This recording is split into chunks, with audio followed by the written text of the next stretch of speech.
Retour encore une fois au dossier principal, les nouvelles concernant les attaques contre Gaza et les efforts déployés actuellement par l'Égypte sur tous les niveaux, que ce soit politique, humanitaire ou autre, afin de trouver une solution rapide à cette crise, surtout pour les Gazaouis qui souffrent des bombardements israéliens. Afin de mieux analyser la situation actuelle, surtout les efforts déployés par l'État égyptien, nous avons contacté par téléphone la députée au Parlement égyptien et écrivaine égyptienne Farida Choubechi. Bonjour Madame Choubechi. Bonjour à vous et à tous vos téléspectateurs. Madame Farida Choubechi, on parle d'un dossier très critique qui touche de près tous les Égyptiens, les Arabes et l'humanité en général. C'est la situation actuelle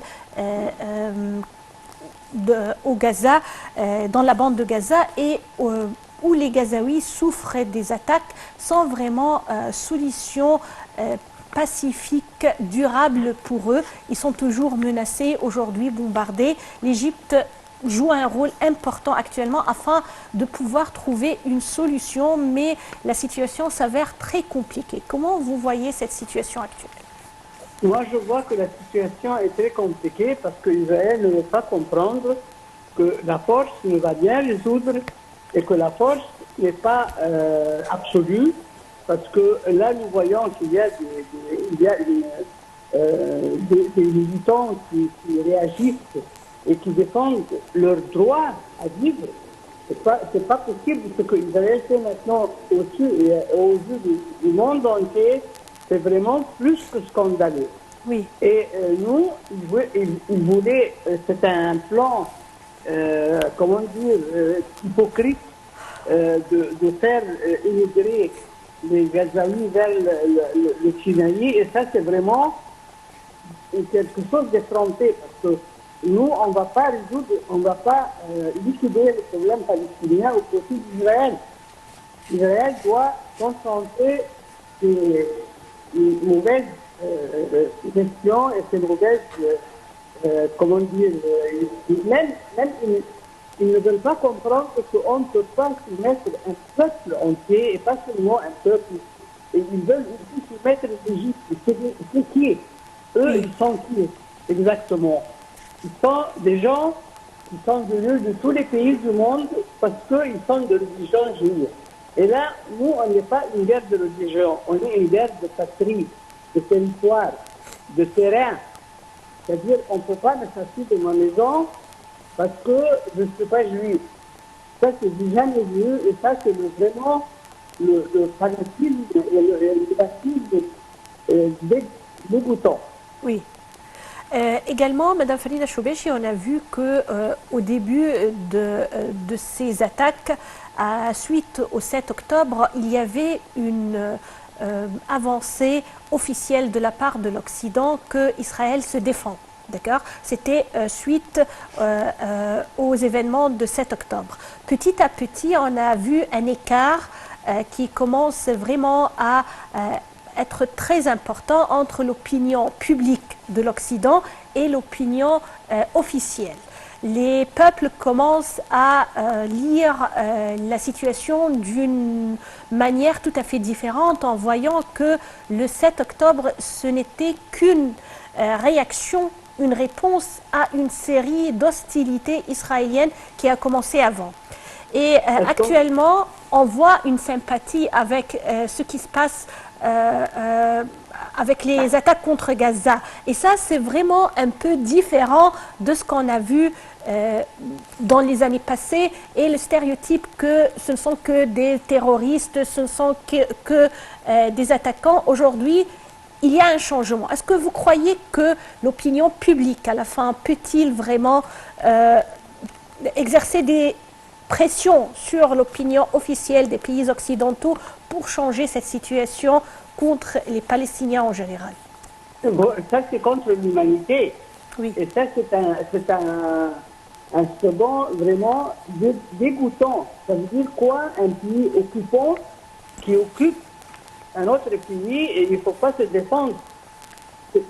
c'est l'occupant qui se défend comment? Est-ce qu'on ne peut plus maintenant autoriser que si jamais un pays comment dire, occupe un autre pays, que les habitants, les originaux de ce pays-là ne peuvent pas faire comment dire, lutter contre ça, c'est ça, c'est le droit de ceux qui sont occupés, pas Oui. de l'occupant. Et ça, malheureusement, c'est les États-Unis. Et moi, je pense que s'il y a un côté positif, c'est que, comme vous l'avez dit maintenant, tout le monde maintenant voit la réalité, pas selon les articles et les déclarations fausses et dégoûtantes. Et on voit au lieu et aussi du monde entier comment Israël tue des enfants et des femmes. Oui. Et les enfants, les presque des bébés, il ne faut pas dire que ça, ce sont des membres du Hamas. Les mensonges ne peuvent pas durer très longtemps si Oui. maintenant, avec la technologie actuelle, ils ont essayé, ils essayent tout le temps de se présenter comme des victimes. Et là, c'est vraiment eux qui ont transformé pas seulement le Proche-Orient, le monde entier en victime. Oui. Parce que ça, c'est déjà été un pays occupant qui nie le droit aux citoyens de ce pays-là occupé de se défendre et de se libérer. C'est pas possible. Et là, je crois que ils ont beaucoup perdu cette fois parce que leur argument c'était qu'ils étaient en train de comment dire, de poursuivre des terroristes et le monde entier voit que c'est des bébés, parfois des bébés nouveau-nés, par exemple, même pas quelques jours. Alors ça, c'est pas possible, ça ne peut pas, c'est vraiment détaillé comment dire, c'est un peu s'en toucher de la raison des êtres humains. Oui. C'est pas possible. Ce qui se passe maintenant, moi, personnellement, je n'arrive pas de pleurer en voyant les enfants déchirés et les mères, comment dire, soumises à des expériences atroces et plus que sauvages. Oui, c'est vrai. Je voudrais retourner à la position égyptienne qui était claire et ferme dès le début. Deux points très importants. Premier point, c'est que l'Égypte refuse catégoriquement que les Gazaouis déménagent et viennent s'installer dans le Sinaï, même pour rebâtir la bande de Gaza. Ça, c'est une chose. Deuxième chose, ce sont les pressions que l'Égypte a exercées sur Israël et sur les États-Unis, que les étrangers, les ressortissants occidentaux ou binationaux n'ont pas été évacués de la bande de Gaza qu'à condition que les aides humanitaires puissent entrer dans la bande de Gaza. Alors là, c'était vraiment une situation et une position égyptienne ferme, courageuse et nette, tout à fait correcte et transparente. Selon vous, le rôle de l'Égypte afin de désamorcer la crise, comment on peut l'évaluer, l'estimer? Le rôle de l'Égypte est respecté par le monde entier, sauf ceux qui sont les patrons d'Israël. Parce qu'Israël, c'est un pays qui ne peut pas avoir tous les moyens de faire une guerre contre le monde arabe et surtout contre l'Égypte Oui. par ses propres moyens. Ça, nous voyons maintenant que les États-Unis ont envoyé de l'armement, même nucléaire, dans la région. Et ça, c'est jamais vu à ce point comment dire, d'audace odieuse. Mais l'Égypte défend ce droit et la position de notre dirigeant, de notre président Abdel Fattah el-Sisi a été respectée par le monde entier et surtout, il a exprimé l'idée et le rôle égyptien. Nous, nous ne pouvons pas accepter de liquider la cause palestinienne au profit d'Israël. Ça ne se fait pas. Oui. On ne peut pas faire ça. C'est pas l'Égypte. L'Égypte a donné, a sacrifié 100 000 martyrs pour défendre la Palestine. Oui. C'est pas maintenant qu'ils vont faire la Palestine, une partie de la Palestine comme cadeau aux mercenaires qui sont venus de tous les pays nous contraindre à vivre dans,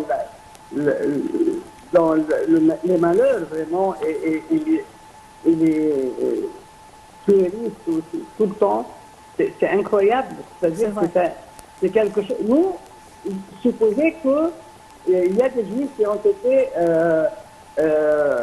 comment dire, absorbés ou je sais plus moi, ou tués par Hitler, le nazisme. Pourquoi nous, c'est nous qui payons le prix? C'est vrai.